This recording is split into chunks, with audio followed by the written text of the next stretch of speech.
नमस्कार दोस्तों, YouTube channel साहित्य अध्ययन पर आपका स्वागत है। और आज हम इस वीडियो में अपने पढ़ेंगे शेमुशी पार्ट 2 यानी शेमुशी 2 भाग 2 कक्षा 10वीं की जो पुस्तक है संस्कृत की, जो कि एमपी बोर्ड में भी आ गई है। एनसीईआरटी की पुस्तक थी। हमने पिछले वीडियो में उसके पूरे पार्ट को वर्ड टू वर्ड ट्रांसलेट किया, पूरी एक्सप्लेनेशन समझी।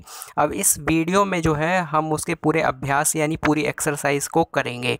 तो एमपी बोर्ड और एनसीईआरटी दोनों के लिए है ये वीडियो, दोनों लोग देखें। इस साल से यानी 2021 सत्र से 2022 में जो एग्ज़ाम होंगे वो एनसीईआरटी की बुक से ही होंगे। इसी जो है बुक से होंगे 10वीं बोर्ड वालों के एग्ज़ाम। तो अब सिलेबस चेंज हो गया है, तो अब इसी बुक से पढ़ना है एमपी बोर्ड को भी।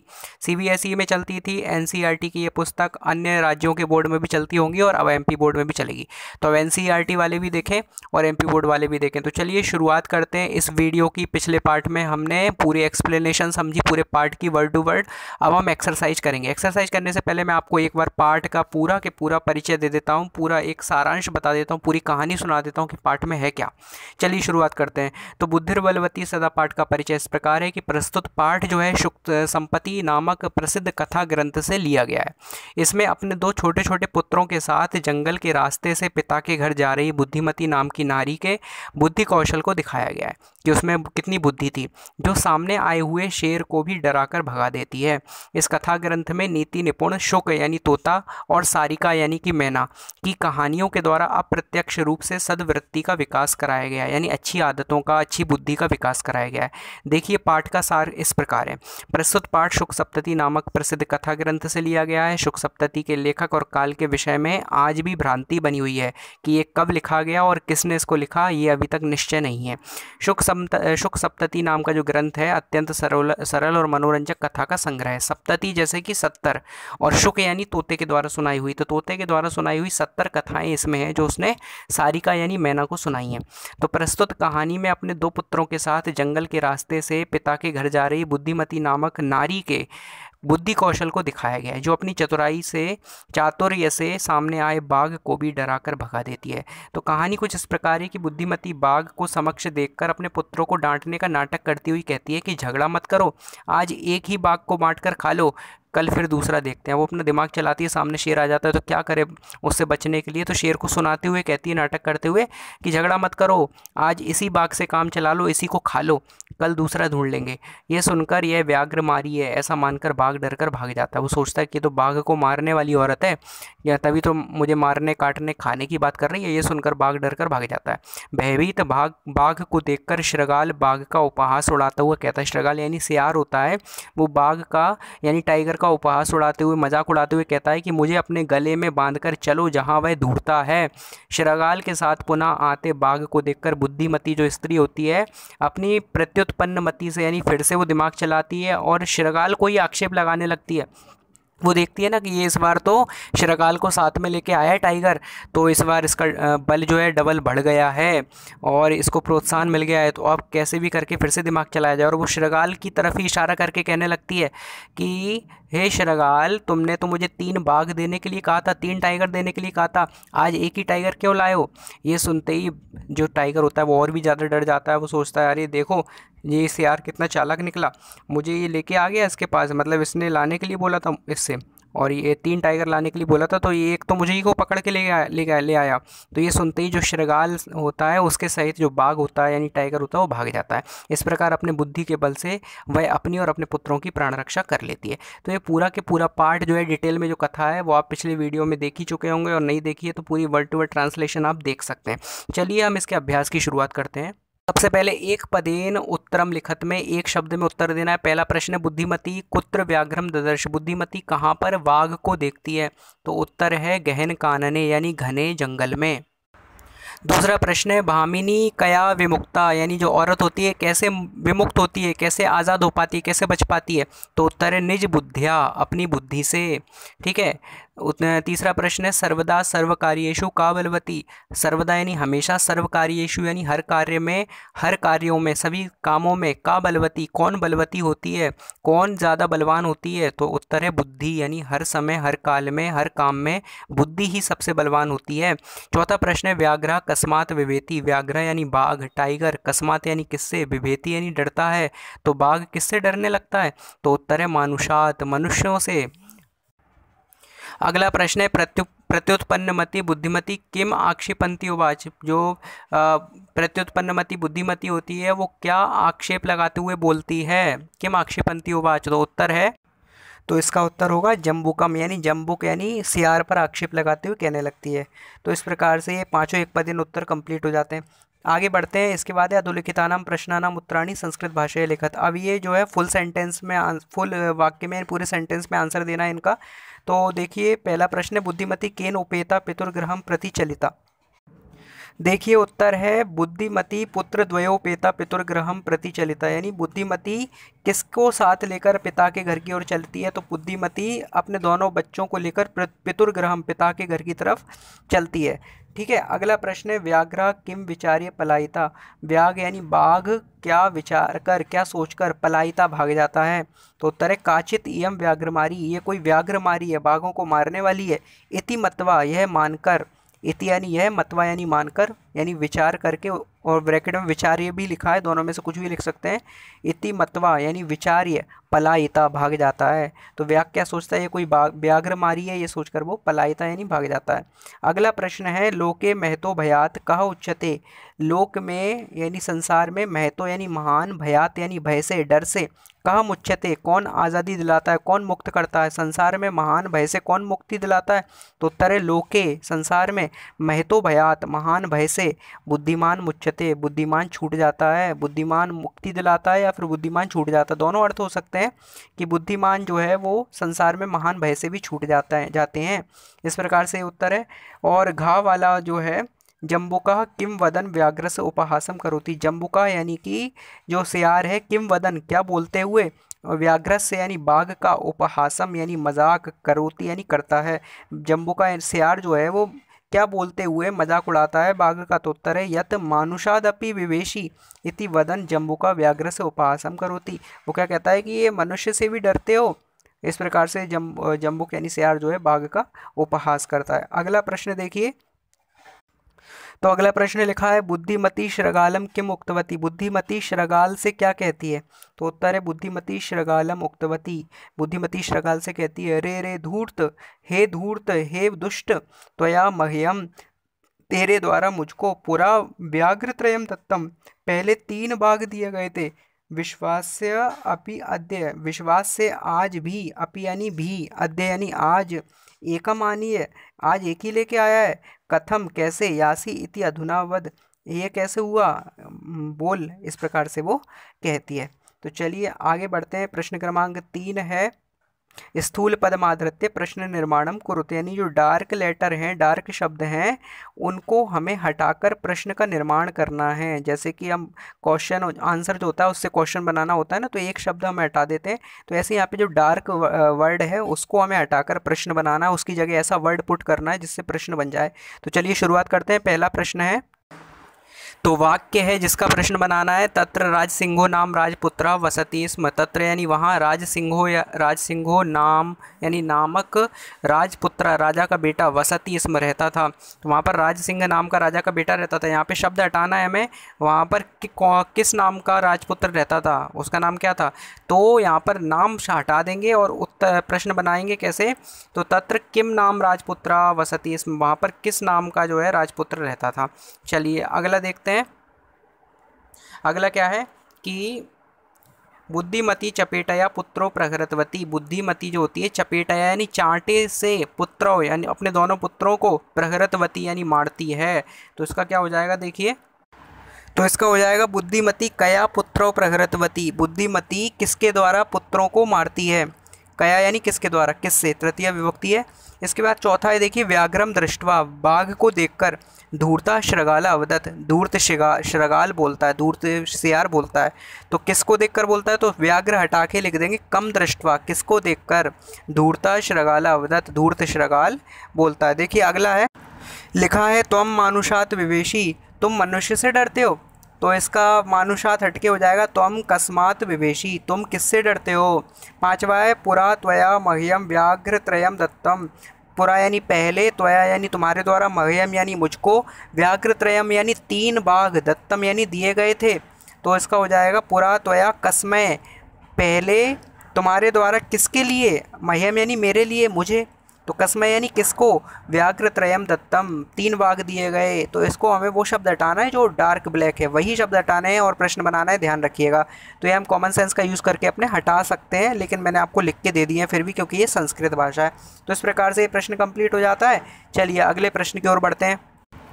लिखा है अधोलिखितानि वाक्यानि घटना क्रमानुसारेण योजयत, नीचे दिए गए वाक्यों को घटना के क्रम के अनुसार जोड़ना है। तो यहाँ पर कुछ वाक्य दिए हैं, कुछ अगले पेज पर दिए हैं, तो टोटल 5 और 3 8 वाक्य दिए हैं। मैं आपको एक बार पढ़ के बता देता हूँ। व्याघ्र व्याघ्रमारी इयमिति मत्वा पलायता, बाघ ये बाघ को मारने वाली ये सोचकर भाग जाता है। ठीक है, तो ये पहला वाक्य तो हो नहीं सकता। इसके बाद प्रत्युत्पन्नमति सा श्रगालम आक्षेपंती उवाच, बदले में वो जो है प्रत्युत्पन्नमति फिर से उत्पन्नमति के द्वारा वो श्रगाल पर आक्षेप लगाते हुए कहती है, कौन, महिला। ये भी पहला वाक्य नहीं है। जम्बुक क्रतोत्साह व्याघ्रा पुनः काननम आगच्छत, जम्बुक जो सियार होता है वो बाघ को फिर से उत्साहित करके जंगल में ले आता है, आ जाता है। मार्गे सा एकम व्याघ्रम अपश्यत, मार्ग में वह एक बाघ को देखती है। व्याघ्रन दृष्टवा सा पुत्रो ताड़यति उवाच, और बाघ को देखकर वो अपने बच्चों को ताड़ती यानी मारते हुए बोलती है, अधुना एक में व्याघ्रम विभज्य, आज एक ही बाघ को खा लो। ठीक है, अगले पेज पर लिखा है बुद्धिमती पुत्र द्वयेन उपेता पितुर्ग्राम प्रति चलिता, बुद्धिमती जो होती है वो अपने दोनों पुत्रों को साथ लेकर पिता के घर की ओर चलती है। तो ये हमें कहानी का पहला पार्ट जरूर लग रहा है ना। आगे 2 वाक्य और लिखे, त्वम व्याघ्रत्रयम आने तुम 3 बाघ लेकर आओगे, प्रतिज्ञाए एकमेव आनीतवान, ऐसी प्रतिज्ञा करने के बाद एक ही लेकर आए, एकम एव आनीतवान लेकर आए। गलबद्ध, ठीक है, अगला है लास्ट है गलबद्ध श्रगाल का, गले में बंधा हुआ श्रगाल, व्याघ्रा पुनः पलायता को लेकर व्याघ्र फिर से भाग जाता है। ठीक है, तो ये 8 वाक्य हमें इन्हें अरेंज करना है कहानी के हिसाब से, बिल्कुल सही ऑर्डर में, है ना। तो अरेंज करेंगे इसको। तो पहला वाक्य होगा बुद्धिमती पुत्र द्वयेन, बुद्धिमती दोनों पुत्रों के उपेता साथ में लेकर पितुर्गृहम प्रति चलिता, पिता के घर की ओर चलती है। ठीक है, दूसरा वाक्य होगा इसका मार्गे सा एकम व्याघ्रम पश्यत, रास्ते में वो एक बाघ को देखती है। इसके अगला होगा व्याघ्रम दृष्टवा, बाघ को देखकर, सा पुत्रो वह अपने दोनों पुत्रों को, ताड़यंती मारती है, उवाच और बोलती है, क्या बोलती है, अधुना एकमेव व्याघ्रम विभज्य भुज्यताम, अधुना यानी अब, आज, एकमेव एक ही, व्याघ्रम बाघ को, विभज्य बांटकर, भुज्यताम खा लो। ठीक है, आगे है चौथा वाक्य होगा व्याघ्रा व्याघ्रमारी इयमिति मत्वा पलायता, बाघ उसको व्याघ्रमारी सोचकर मानकर पलायता भाग जाता है। इसके बाद अगला वाक्य होगा प्रत्युत्पन्नमति, फिर से उत्पन्नमति के द्वारा, सा श्रगालम वह श्रगाल को, आक्षेपंती आक्षेप करते हुए, उवाच बोलती है, इशारा करते हुए बोलती है। इसके बाद होगा जम्बुक कृतोत्साहम, जम्बुक यानी सियार के द्वारा, कृतोत्साहम फिर से उत्साह दिया हुआ, व्याघ्रा बाघ, पुनः यानी फिर से, काननम अगच्छत, कानन यानी जंगल में आ जाता है। ठीक है, ये थोड़ा सा ऊपर नीचे हो गया, नीचे वाले को 5वां नंबर कर लें, इसको 6वां कर लेंगे। ठीक है, इसके बाद आगे है 7वां जो है त्वम व्याघ्रत्रय मानो, तो आने तुम तो 3 बाघ लेकर आने वाले थे, प्रतिज्ञाएं ऐसी प्रतिज्ञा करके एक ही लेकर आए हो, एकमेव आनीतम, ये 7वां वाक्य हो जाएगा। और जो अंतिम है वो अंतिम ही रहेगा, गलबद्ध श्रगाल का, गले में बंधे हुए सियार को लेकर व्याघ्रा यानी बाघ पुनः पलायता फिर से भाग खड़ा होता है। तो 7वें 8वें अपने सही जगह पर हैं, बाकी को अरेंज करना है। तो मैंने आगे नंबर लिख दिए हैं, उनके हिसाब से आप अरेंज कर सकते हैं। चलिए आगे बढ़ते हैं। 5वां प्रश्न है संधि संधि विच्छेदम वाकुरुत, संधि और संधि विच्छेद करना है। देखिए हमें कुछ यहाँ पर प्रश्न दिए हैं जिनमें पहले से संधि शब्द है उसको विच्छेद करना है, और जो संधि विच्छेद हैं उनका हमें संधि शब्द जोड़कर लिखना है। तो चलिए देखिए, पहले लिखा है पितुर्गृहम, पिता का घर, तो पितुहु धन गृहम, ठीक है, ये विसर्ग संधि है। एकैक, तो एक धन एक, ये जो है वृद्धि स्वर संधि है। इसके बाद लिखा है हमारे सामने अन्यः धन अपि, इनको मिलाकर हो जाएगा अन्योपि, ये विसर्ग संधि है। इसके बाद इति धन उक्त्वा, यह सोचकर, इति धन उक्त्वा, तो ई की मात्रा जो हट जाएगी ता आधा हो जाएगा, ई की मात्रा का या बन जाएगा, छोटे ऊ का स्वर आ जाएगा, इत्युक्त्वा हो जाएगा, यण संधि है इसमें। अगला है यत्र धन आस्ते, तो यहाँ पर आस्ते नहीं है अस्ते है, यहाँ पर मिसप्रिंट हो गया, तो यत्र धन अस्ते, इसका हो जाएगा यत्रास्ते, दीर्घ स्वर संधि हो जाएगी। चलिए आगे बढ़ते हैं। इसका अगला प्रश्न यानी कि छठवां प्रश्न है, अधोलिखितानाम पदानाम अर्था, नीचे दिए गए शब्दों के अर्थ कोष्टकात चित्वा, कोष्टक में से चुनकर लिखत लिखिए। ठीक है, तो यहाँ पे कुछ शब्द दिए हैं हमें और दो ऑप्शन दिए हैं, हमें उनका सही अर्थ चुनकर लिखना है। पहला है ददर्श, ऑप्शन है दर्शितवान दृष्टवान। ठीक है, अगला है जगाद जिसके ऑप्शन है अकथयत अगच्छत। तीसरा है ययव जिसके ऑप्शन है याचितवान गतवान। चौथा है आत्तुम जिसके ऑप्शन है खादितुम आविष्कर्तुम। पांचवा है मुच्यते जिसके ऑप्शन है मुक्तो भवति मग्नो भवति। ईक्षते अंतिम है जिसके ऑप्शन है पश्यति या इच्छति। चलिए अब इनके हम अर्थ देख लेते हैं। तो ददर्श, ददर्श का मतलब होता है दृष्टवान यानी देखा। दूसरा है जगाद, जगाद यानी अकथयत बोला। ययव, ययव यानी गतवान गया या गई। अत्तुम, अत्तुम का अर्थ है खादितुम खाने के लिए। मुच्यते, मुच्यते का अर्थ है मुक्तो भवति मुक्त होता है आज़ाद होता है। ईक्षते, ईक्षते यानी कि इच्छा। पश्यति यानी देखता है। ठीक है, या देखती है। अगला प्रश्न है सातवें का आ, पाठात चित्वा पर्याय पदम लिखत। पाठ में से चुनकर इनके पर्याय शब्द पर्यायवाची शब्द ढूंढने हैं। तो पहला है वनम, वनम को वनम माने होता है जंगलम जिसका यहाँ पे पाठ के अंदर काननम शब्द दिया है जिसके लिए। श्रगाला, श्रगाल का मतलब होता है सियार जिसके लिए पाठ में जम्बुका शब्द का प्रयोग किया है। शीघ्रम, शीघ्रम का मतलब होता है जल्दी यानी सत्वरम। पत्नी, पत्नी यानी वाइफ इंग्लिश में हम बोलते हैं और उसके लिए यहाँ पर शब्द है भार्या। अगला है गच्छसी, गच्छसी यानी जाते हो। मध्यम, मध्यम पुरुष है ये एक वचन तो इसके लिए हो जाएगा यासी, यासी यानी जाते हो। दोनों का अर्थ एक ही हो जाएगा। इसके बाद आ वाला है, इसका अगला पार्ट है पाठात चित्वा विपरीतार्थकम पदम लिखत। पाठ से चुनकर विपरीतार्थक यानी अपोजिट वर्ड विलोम शब्द लिखने हैं। ठीक है, सिनोनाइम्स सिंटोनाइम्स। तो यहाँ पर प्रथमा, प्रथमा यानी पहला तो इसका हो जाएगा द्वितीय दूसरा। उक्तवा, उक्तवा यानी बोलकर इसका हो जाएगा श्रुतवा यानी सुनकर। अगले पेज पर दिए अधुना, अधुना यानी अब। तदा, तदा यानी तब। अवेला, अवेला यानी समय पर। वेला, अवेला यानी बिना समय असमय। वेला यानी समय पर। बुद्धिहीना यानी बुद्धि से हीन बुद्धि से रहित स्त्री, स्त्रीलिंग शब्द है बुद्धिहीना बड़े आ का स्वर है इसका हो जाएगा बुद्धिमती बुद्धि से युक्त स्त्री। तो इस प्रकार से यहाँ पर कंप्लीट हो जाती है एक्सरसाइज हमारी। इसके बाद भाषिक विस्तार है जिसमें आपको जो है धातु और लकारों का प्रयोग दिया गया है, आप उनको अच्छे से पढ़ लीजिए। योग्यता विस्तार दिया गया है।